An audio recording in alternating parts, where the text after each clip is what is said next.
They say hell hath no fury like a woman scorned. But what happens when that woman is Tiny Harris? And the betrayal comes from someone she once called her sister. The internet is an absolute meltdown tonight after a viral clip surfaced showing Tiny physically attacking Shekinah Joe in what fans are calling one of the most shocking celebrity meltdowns of the year. But this isn't just a fight. It's the fallout of a secret that was never supposed to see daylight. Because sources are whispering that Shekinah wasn't just betraying Tiny's trust. She was allegedly having a secret affair with Ty. And when Tiny found out, let's just say the cameras didn't miss a single second of what came next. The clip spread faster than wildfire. Punches screaming chaos. And by the end of the night, blue lights were flashing, cuffs were clicking, and Tiny Harris was under arrest. Was it rage, heartbreak, or years of buried betrayal exploding in public view? Nobody knows for sure, but one thing's clear. The Queen of Calm just snapped, and the whole world is watching. Tonight on Gossip Spill Vibe, we break down every second of the fight, the footage, and the affair that burned everything down. It always starts with a secret, a quiet rumor buried under fake smiles, filtered selfies, and those sister for life captions that age like milk. Tiny Harris and Shekinah Joe weren't just friends, they were family by choice. Their friendship was built on loyalty, laughter, and long nights defending each other online against every rumor Atlanta could throw. But somewhere between loyalty and lies, a different kind of love started growing, one that had nothing to do with friendship, because behind closed doors, behind the glam and giggles, Shekinah was allegedly getting closer to someone she never should have touched. T. It started innocently, or at least that's what Shekinah told herself. Late night talks with T about business, laughter that lasted too long, messages that didn't sound like friends. Tiny trusted her, let her in the house, left her alone around her husband, never imagining the woman doing her hair would one day undo her marriage. But secrets have a smell, and this one was starting to stink. Tiny had been hearing whispers for weeks. Stylists talking too softly when she walked into rooms. Producers changing topics when her name came up. She ignored it at first. Denial is easier when the truth feels like humiliation waiting to happen. Then came the phone. That one text. A message Tiny wasn't supposed to see. It wasn't explicit, just enough to make her stomach twist. A nickname, an inside joke, a heart emoji that didn't belong. Tiny stared at the screen for a long time, trying to convince herself it was a misunderstanding. But deep down she knew. The tone, the timing, the energy. It wasn't business. It was betrayal. She didn't explode right away. Tiny isn't the type to scream first and think later. She played it cool. For days, she smiled in public, posted selfies, even filmed content with Shekinah like nothing had changed. But inside, something was boiling. Every laugh felt fake. Every compliment sounded rehearsed. She started replaying every memory, every private moment, wondering when the switch flipped, when her sister became her competition. And then, like every modern tragedy, it happened in public. The confrontation wasn't planned. It was fate with perfect timing. Tiny showed up at an industry event already on edge. Shekinah was there looking unbothered, loud, smiling. That same loud smile that used to make people love her, but now made Tiny's blood run cold. Someone said something. Nobody remembers what. And just like that, years of love turned into violence. Eyewitnesses say Tiny walked straight towards Shekinah. No hesitation, no warning. She didn't shout. She didn't even blink. She just moved. And what happened next became the clip that would drown the internet. Shekinah tried to talk, tried to calm her down, but Tiny wasn't listening. She shoved her once, twice, hard enough to make the crowd gasp. Then chaos. Phones came out instantly, flashes, screams, security running, and somewhere in the middle of it all, one phone caught the perfect angle. In the footage, you can hear Shekinah screaming, "You don't understand! It's not what you think," while Tiny's voice cuts through the noise, sharp and trembling. "You are in my house." It's the kind of clip that freezes the timeline. Raw, shocking, too real to look away. And by the time security pulled Tiny back, the damage was done. The video had already hit Twitter. Within an hour, the hashtag started trending. Tinyverse, Shekinah, TI video, friendship gone fatal. The internet thrives on chaos. And this was chaos served fresh. Blogs reposted it. Fans dissected every frame. Gossip pages slowed it down and zoomed in, analyzing who threw the first push. Everyone had an opinion, but nobody had the truth. And that's exactly what made it addictive. Tiny went home that night silent. Her team begged her to stay off social media, but her pride wouldn't let her hide. She posted a black and white photo of herself with a caption, "Sometimes you got to lose your mind to find your peace." It was cryptic enough to make people wonder, bold enough to keep the story alive. Meanwhile, Shekinah went live in tears, showing scratches on her arm, saying she never touched T, never betrayed anyone. But the more she talked, the guiltier she looked. Anonymous sources started sliding into DMs of gossip bloggers, claiming they'd seen text messages, screenshots, even photos of Shekinah at a hotel where T.I. was staying during tour rehearsals. None of it could be proven, but in the age of the internet, proof doesn't matter. The narrative does. Fans started dragging Shekinah, calling her a snake, a backstabber, the ultimate hypocrite. Old clips resurfaced where she called Tiny her day one. Suddenly, those words looked like setup lines in a movie with a tragic ending. By morning, the clip had been viewed over 10 million times across platforms. Brands started distancing themselves. PR statements were drafted, and everyone close to the trio stayed silent except one voice, T.I.'s. He broke his silence in a single tweet. "I ain't got time for gossip. Y'all believe what you want." Simple, dismissive, classic damage control. But fans weren't buying it. They flooded his mentions asking for clarity, demanding to know if the rumors were true. He didn't respond. He didn't have to. His silence became the answer. Behind the scenes, things were worse. Police reports were filed within hours. Security footage was reviewed. Tiny's team tried to argue it was a misunderstanding, that she'd only defended herself after Shekinah got aggressive. But eyewitnesses said otherwise. One described it as a full attack. Another claimed Tiny yelled, "I warned you!" right before pushing Shekinah into a table. The details blurred with retelling, but the core never changed. Tiny lost control, and it was all caught on camera. The arrest came quietly, but not privately. Early morning, flashing lights outside her gated home, paparazzi stationed like vultures. She was taken into custody for assault and disorderly conduct. The mugshot hit the internet before she even made bail. And in that photo, messy hair, blank stare, smeared makeup, the calm, composed Tiny Harris looked unrecognizable. It was the face of a woman who'd finally snapped. Her fans were torn. Some defended her, saying any woman would lose it after finding out her friend betrayed her with her husband.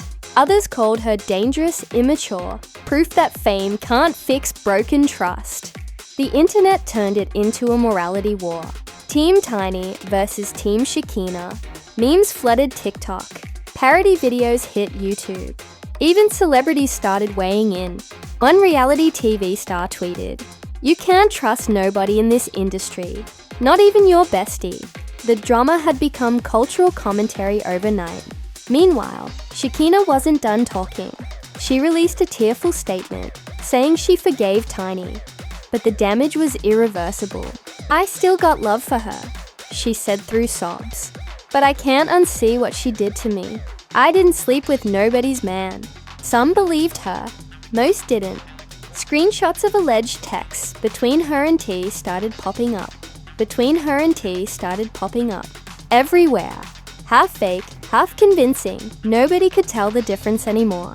The internet's appetite for destruction had been fed, but not satisfied. Fans began demanding the full video, the uncut version. Pages claimed to have it, trading clout for followers. One anonymous account even dropped an extended clip, showing Tiny being restrained while yelling, "Tell him what you did." That line became the headline, the meme, the mantra. It confirmed what people already wanted to believe, that the fight was about tea, that love had turned into war, that loyalty had finally met its breaking point. And just like that, a friendship that once symbolized support and sisterhood became the latest cautionary tale about fame, trust, and betrayal. Tiny's world was collapsing. Her marriage, her public image, her brand. But she didn't care about any of that in that moment. All she could think was how someone she fed, protected, and defended could be the same person that brought her to this point. The clip kept spreading. News outlets picked it up. TikTokers reenacted it. Podcasts debated it. The incident had gone from a messy fight to a cultural event. And somewhere in the chaos, Tiny sat in a holding cell, silent, staring at the wall, replaying everything. This was no longer about friendship or love. It was about power, humiliation, and the price of exposure. The same internet that once adored her was now dissecting her downfall in real time. But Tiny wasn't done yet. The arrest might have humbled her for the night, but behind that quiet, something darker was forming. Something that was about to shake Atlanta all over again. The morning after Tiny's arrest, Atlanta felt different. The city that once praised her poise now whispered her name like a warning. Every radio host, gossip blogger, and podcast had the same headline. Tiny Harris arrested after violent attack on Shekinah Joe. The footage was everywhere, slowed down, replayed, analyzed frame by frame. Some said she'd finally snapped. Others said she was framed. Nobody agreed on facts, but everyone agreed on one thing. This was the fall of a queen. Tiny's PR team scrambled to spin the story. They said she was provoked that Shekinah had crossed a line too deep to ignore. But leaked police documents told another story. The report described visible injuries on Shekinah's face and arms, multiple witnesses, and a recorded verbal confession caught by a bystander's phone. The word assault was in bold ink. Once that report hit TMZ, there was no saving the image Tiny had built for decades. Inside the studio, T refused interviews. His silence screamed guilt. He had always played the role of comm protector, but this time even his fans turned. One anonymous insider claimed Tiny had discovered messages between him and Shekinah just hours before the attack. Flirty, risky, undeniable. That same source claimed Tiny confronted him first, throwing a glass across their kitchen before storming out. It wasn't rage without reason. It was heartbreak looking for somewhere to land. And unfortunately, it landed on Shekinah. Shekinah, meanwhile, turned her pain into a platform. She filmed a live video from her couch, face swollen, voice shaking, saying, "I didn't steal nobody's man. I got blamed for loving people too real." The comments exploded, half sympathy, half suspicion. Some fans called her brave, others called her a liar, with crocodile tears. But one comment stood out, pinned and viral. If she didn't do it, why is she crying so hard? The internet has no empathy, only appetite. By noon, more footage leaked. A new angle showed Tiny screaming, "You think I wouldn't find out?" before swinging her purse at Shekinah. The audio was raw, painful, human. You could hear betrayal in every syllable. That clip hit 10 million views before lunch. TikTokers reenacted it, comedians parodied it, and talk shows turned it into a segment about toxic friendship dynamics. It wasn't just gossip anymore. It was entertainment. Meanwhile, the Harris family's lawyer held a press conference outside the courthouse saying, "We expect full transparency from the authorities and fairness in the process." The statement sounded polished, rehearsed, meaningless. But reporters didn't care about fairness. They cared about views. They pressed for answers about the affair rumor. The lawyer smiled tight and said, "No comment." That was all it took. Every no comment is an admission to the internet. Tiny posted bail that evening, stepping out in oversized shades and silence. Cameras flashed. Fans screamed, but she didn't speak. Her hands trembled slightly as she got into the car, and that tiny detail, one shake, became a headline of its own. Tiny trembles leaving jail. Every movement was now evidence. Every breath analyzed. She wasn't a person anymore. She was a narrative. That night, Shekinah dropped screenshots. DMs, allegedly from T.I. One read, "You know, she'll never find out." Another said, "I trust you." Fans went feral. Whether they were real or edited didn't matter. The screenshots matched the story people already wanted to believe. The betrayal wasn't theory anymore. It was confirmation bias wrapped in pixels. Within minutes, Shekinah tits started trending. Tiny's name disappeared from the top of charts, replaced by Shekinah's live sobbing replay. T finally broke his silence, not with words, but with music. He dropped a snippet on Instagram of an unreleased track titled, "Secrets Ain't Safe." The caption said, "Art imitates life." That was it. The comments turned into chaos. People called it confession disguised as marketing. Others said it was disrespect. Whatever it was, it reignited the fire Tiny's team was desperately trying to smother. Behind closed doors, the couple's mansion turned into a battleground of PR agents, lawyers, and family. Tiny wanted to issue a public apology. Her team refused, saying guilt admission would ruin her brand deals. "You say sorry, they own you," one manager told her. But the guilt was eating her alive. She felt betrayed twice, by Shekinah's actions and by her own hands. She'd become the villain in a story she didn't start. Then came the audio leak. A voice note, allegedly Tiny's crying and saying, "I can't believe she did that to me." The clip spread like perfume in a crowded room. Everyone caught a whiff. Everyone repeated it. But that wasn't the real problem. The real problem was the second half of the recording, where she muttered, "I warned her, I really did." That line hit like a confession. Public opinion split down the middle. Some said she was justified, a wife defending her marriage. Others said, violence is violence. Even celebrities chimed in. One reality star tweeted, "Friend or not, you don't swing on nobody, period." Another wrote, "Shekinah crossed lines you don't cross." The drama wasn't just trending, it was dividing an industry. By day 3, rumors swirled that the network behind their old reality show was considering a reunion special. Producers saw opportunity in tragedy. They called it Healing Atlanta. Tiny's rep rejected it immediately, calling it exploitation. But the irony was rich. The same machine that built them was now salivating over their downfall. Shekinah's new interview dropped next.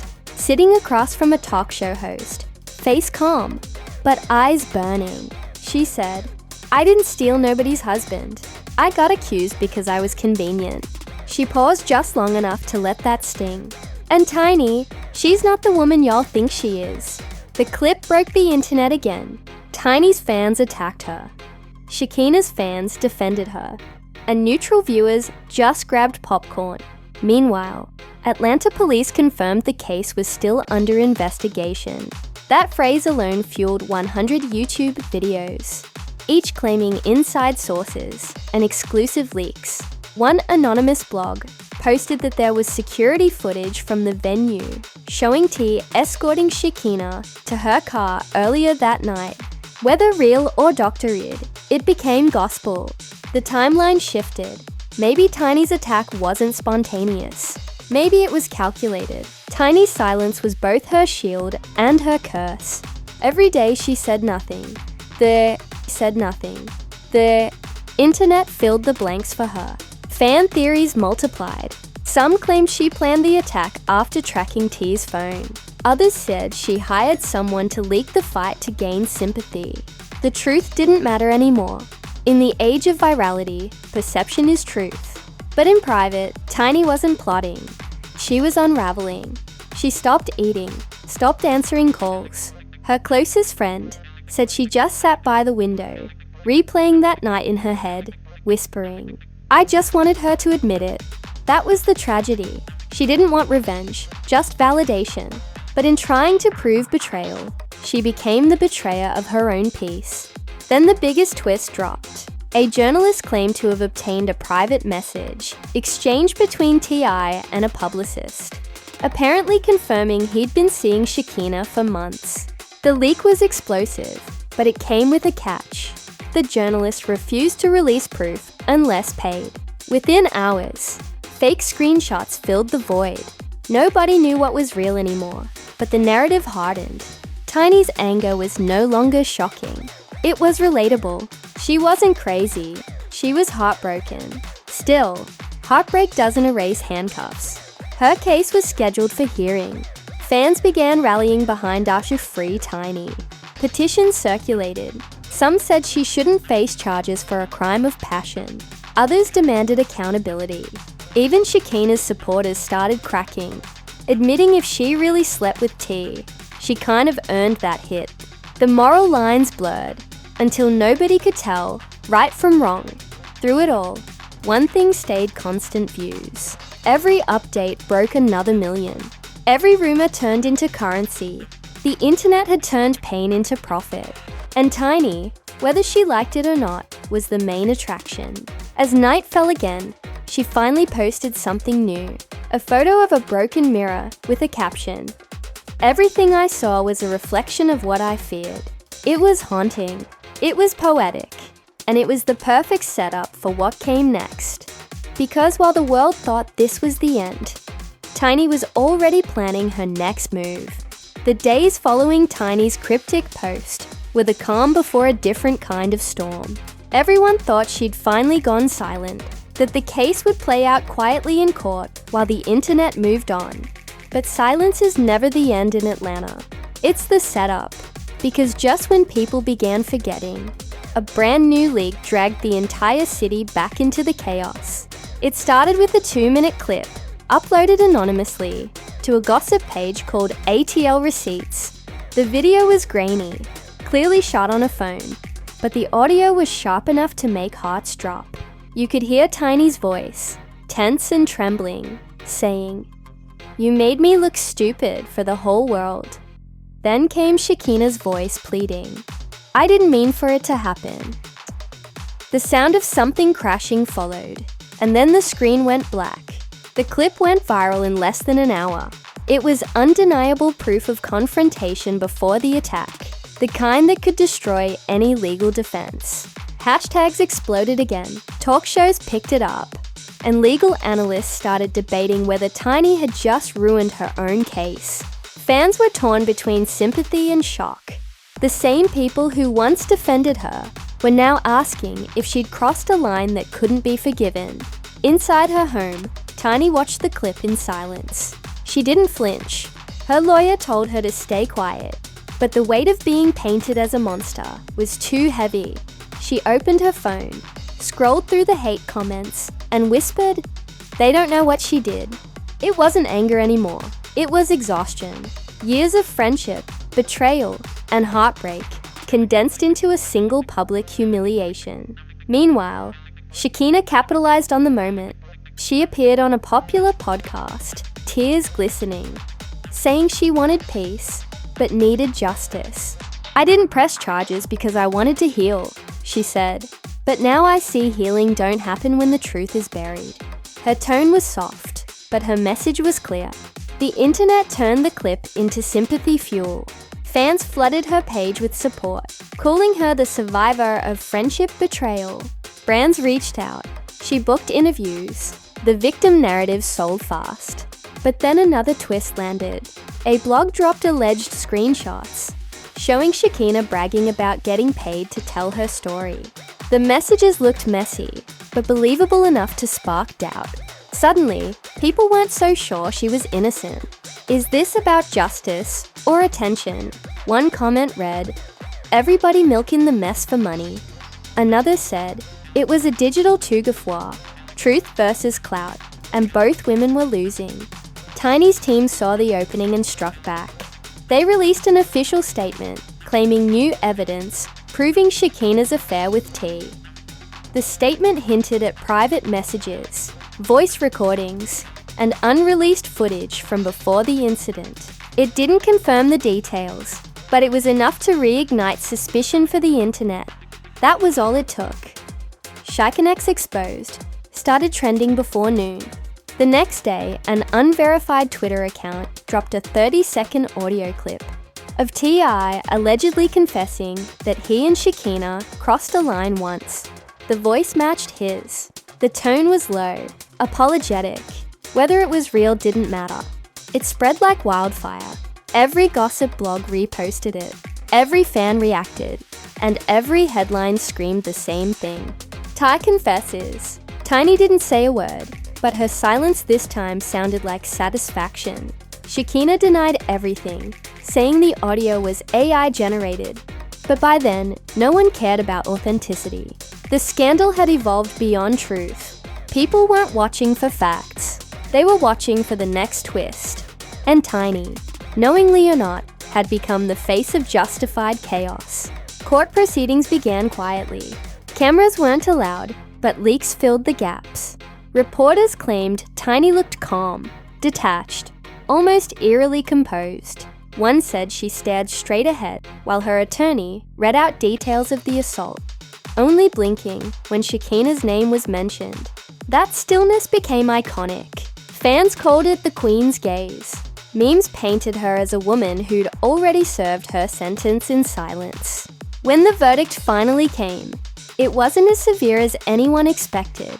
Tiny was sentenced to community service, probation, and mandatory anger management sessions.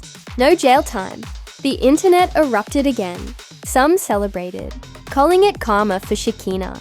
Others called it privilege. Either way, everyone was talking about her again. Tiny Harris, once cancelled, had somehow rebranded herself as both villain and victim. The perfect viral mix. But peace never lasts long when pain sells. Weeks after the verdict, another leak dropped. This one wasn't about violence. It was about love. A private text thread allegedly between Tiny and Ty surfaced where Tiny wrote, "You broke us when you let her in." His reply read, "You pushed me away first." Those two lines became the new obsession. Fans debated who destroyed who loved harder, who lied better. It was heartbreak turned into public entertainment. Behind all the noise, Tiny was rebuilding. She began filming again, attending events, smiling in photos. But something about her eyes had changed. Colder, wiser, maybe emptier. She was living proof that revenge doesn't always heal. Sometimes it just teaches you how to hide your scars better. She posted quotes about forgiveness, but never mentioned names. When asked about Shekinah, she simply said, "I wish her peace." The comment section went wild. Some called it growth. Others called it shade disguised as grace. Meanwhile, Shekinah's career began to fade. The sympathy wave ended. Brands stopped calling. Interviews dried up. The same internet that built her up started scrolling past her name. In one emotional live, she said, "Everybody used my pain for views, and now they done moved on." Her followers dropped by the thousands. She looked tired, like someone finally realizing that being the victim doesn't come with a lifetime guarantee of relevance.